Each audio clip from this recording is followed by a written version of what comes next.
दोस्तों नमस्कार। आप सबका स्वागत है मेरे चैनल हिंदी की बिंदी पर।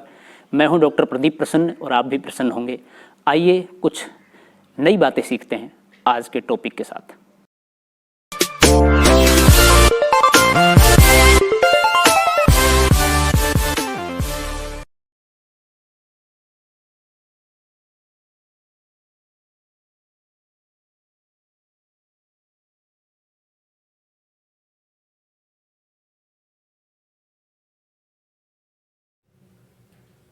विद्यार्थियों, आज की वीडियो हम बना रहे हैं कक्षा 11 की हिंदी की पाठ्य पुस्तक आरोह के दूसरे पाठ मियाँ नसीरुद्दीन से।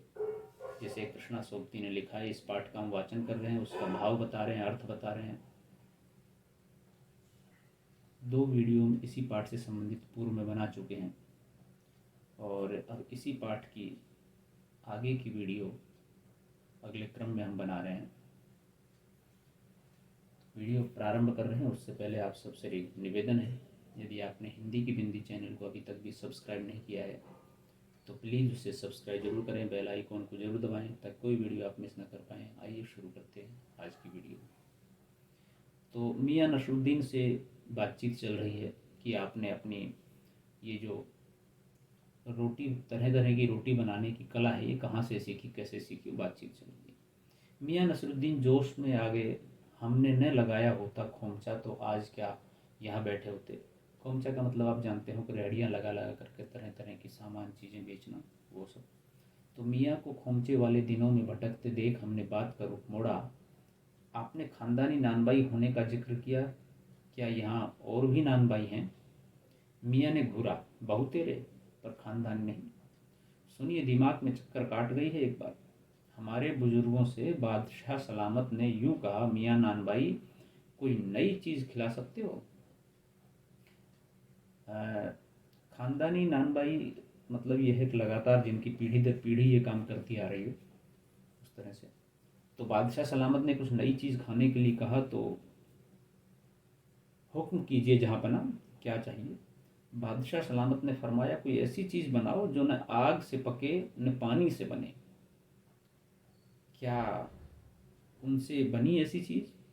क्यों नहीं बनती साहिब, बनी। और बादशाह सलामत ने खूब खाई और खूब सराही।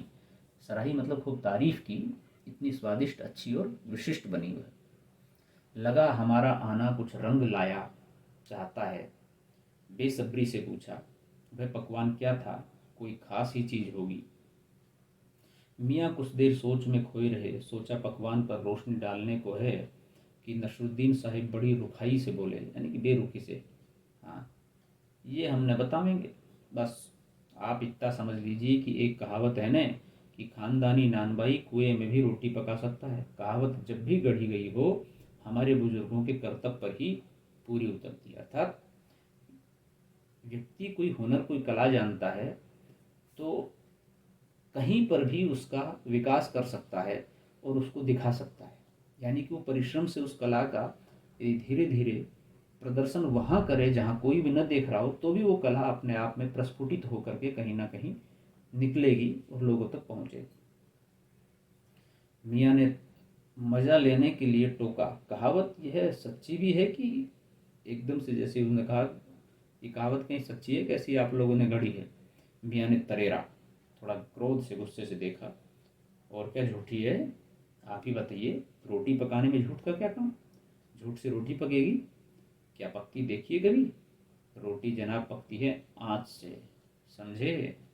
सर हिलाना पड़ा। ठीक फरमाते हैं, सही बात है। जब तक आँच नहीं जलाओगे रोटी कैसी पकेगी?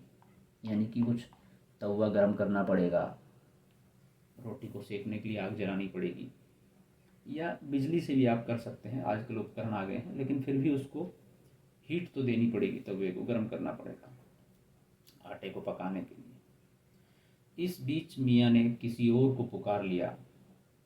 मियाँ इस वक्त किधर को? अरे वह लौंडिया ने आई रुमाली लेने, शाम को मंगवा लीजो।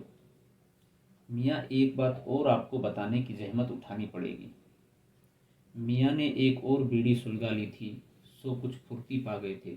पूछिए, अरे बात ही तो पूछिएगा, जान तो न लेवेंगे।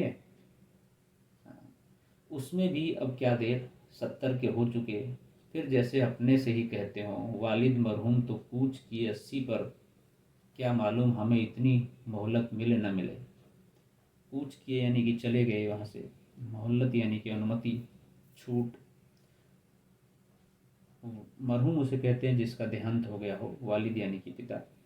तो मियाँ नसरुद्दीन सोच रहे हैं बीड़ी सुलगाने के बाद कि सवाल पूछ लीजिए, क्या दिक्कत है, सवाल ही तो पूछेंगे, जान थोड़ी देंगे। और दूसरी बात, उनके जो पिता थे वो 80 वर्ष तक जिए, और मैं 70 का हो चुका हूँ, तो पता नहीं अब क्या स्थिति हो, जीवन कितना बचा है। यहाँ एक तरह से ये भी बात है, जैसे जैसे अभी नया दौर आ रहा है, हम लोग 21वीं सदी के एक एक सन आगे बढ़ते जा रहे हैं, तो ये आप अनुमान देखिए कि मनुष्य की उम्र घटती जा रही है। औसतन मनुष्य जब पहले 80-90 वर्ष का जीवित रहता था, अब वो आयु लगभग 10 से 15 या 20 वर्ष घट गई है। चाहे जो कारण रहे हों, लेकिन उसका प्रभाव है, कहीं ना कहीं ये दिखाई देता है। तो ये एक तरह से लेखिका व्यंग्य कर रही है, सटायर है अप्रत्यक्ष रूप से। इस मजमून पर हमने कुछ कहते न बनाया तो कहा, अभी यही जानना था कि आपके बुजुर्गों ने शाही बावर्ची खाने में तो काम किया ही होगा। मियाँ ने बेरुखी से टोका, वह बात तो पहले हो चुकी न। हो तो चुकी साहिब, पर जानना यह था कि दिल्ली के किस बादशाह के यहाँ आपके बुजुर्ग काम किया करते थे। अजी साहिब, क्यों बाल की खाल निकालने पर तुले हैं? कह दिया ने कि बादशाह के यहाँ काम करते थे, सो क्या काफ़ी नहीं है? मतलब किसी भी बादशाह काम करते हैं, उसमें क्या दिक्कत है? हम खिसियानी हंसी हंसे, यानी कि बनावटी और पकड़े गए हों जैसे। हाँ है तो काफ़ी, पर ज़रा नाम लेते तो उसे वक्त से मिला लेते। हाँ वक्त से मिला लेते खूब, पर किसे मिलाते जनाब आप वक्त से? मियाँ हंसे जैसे हमारी खिल्ली उड़ाते हो, मजाक उड़ा रहे हो। वक्त से मिला देते तात्पर्य जैसे मान लीजिए वो अकबर के ज़माने में अकबर बादशाह के यहाँ काम करते थे, तो पता लग जाता इस सन में, इस सत्र में वो काम कर रहे थे, इस तरह से। वक्त से, वक्त को किसी ने मिलाया है आज तक? खैर पूछिए, यानी कि समय को समय से कौन मिला सकता है? किसका नाम जानना चाहते हैं? दिल्ली के बादशाह का ही ना। उनका नाम कौन नहीं जानता, जहाँ पना बादशाह सलामत ही न। कौन से? बहादुर शाह जफर की? मियाँ ने खींच कर कहा।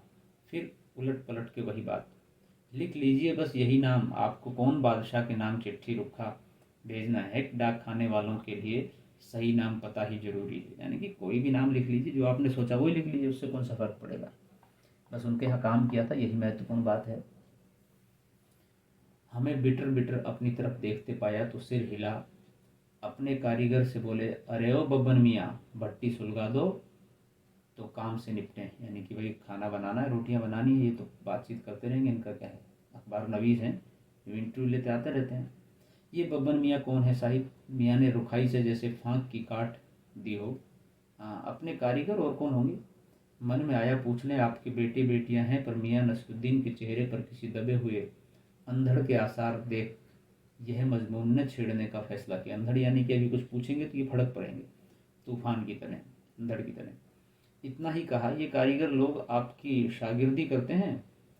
खाली शागिर्दी ही नहीं साहिब, गिन के मजूरी देता हूँ। 2 रुपये मन आटे की मजूरी, 4 रुपये मन मैदे की मजूरी। हाँ यानी कि मेहनताना देता हूँ तब काम करते हैं। ज़्यादातर भट्टी पर कौन सी रोटियां पका करती हैं? मियाँ को अब तक इस मजमून में कोई दिलचस्पी बाकी न रही थी, फिर भी हमसे छुटकारा पाने को बोले, हाँ बाकर खानी, शीर माली, ताफ तान, बेसनी, खमीरी, रुमाली, गाव, दीदा, गाजेबान, तुनकी, यानी कि ये सब रोटियों के नाम हैं। आप जाएं कभी, देख भी सकते हैं किसी होटल वगैरह पर भी, हालांकि इतने नाम शायद या इस तरह इतने प्रकार शायद न मिलते हों, लेकिन ये सब होते हैं। फिर तेवर चढ़ा, हमें घूर कर कहा, तुनकी पापड़ से ज़्यादा महीन होती है। यानी कि ये खास बात है उसकी रोटी की, तुनकी पापड़ से ज़्यादा महीन होती है। महीन यानी कि बारीक। हाँ किसी दिन खिलाएंगे आपको। अब वो खड़े हो गए, एक तरह से आप करें कि जाइए भाई। एकाएक मियाँ की आंखों के आगे कुछ कौंध गया, एक लंबी सांस भरी और किसी गुमशुदा याद को ताज़ा करने को कहा। हाँ, उतर गए वे ज़माने और गए वे कद्रदान, जो पकाने खाने की कद्र करना जानते थे। मियाँ अब क्या रखा है, निकाली तंदूर से निकली और हजम। अर्थात खाना बनाना एक कला है, और खाना बनाने के बाद उसको खाना और खाकर के वास्तव में अच्छा खाना है तो उसकी तारीफ करना, कद्र करना, ये बहुत बड़ी बात है। वो जमाने गए लोग जब इस तरह से वाहवाही किया करते, तारीफ किया करते थे। ये बात करें तो विद्यार्थियों, ये मियाँ नसीरुद्दीन कृष्णा सोबती का लिखा हुआ संस्मरणात्मक पाठ यहाँ पर समाप्त होता है। आज के लिए इतना ही। वीडियो आपने पूरी देखी उसके लिए धन्यवाद। यदि अच्छी लगी तो लाइक कीजिए, शेयर कीजिए, कमेंट्स कीजिए और चैनल को सब्सक्राइब करना न भूलें। आपके मन में कोई सवाल हो, कोई जिज्ञासा हो, कोई प्रश्न हो तो आप पूछिए, हम कमेंट्स के माध्यम से उसका जवाब देने का प्रयास करेंगे। और नेक्स्ट वीडियो में इस पाठ के प्रश्नोत्तरों से संबंधित हम बातचीत करेंगे। आज के लिए इतना ही। शुक्रिया, नमस्कार।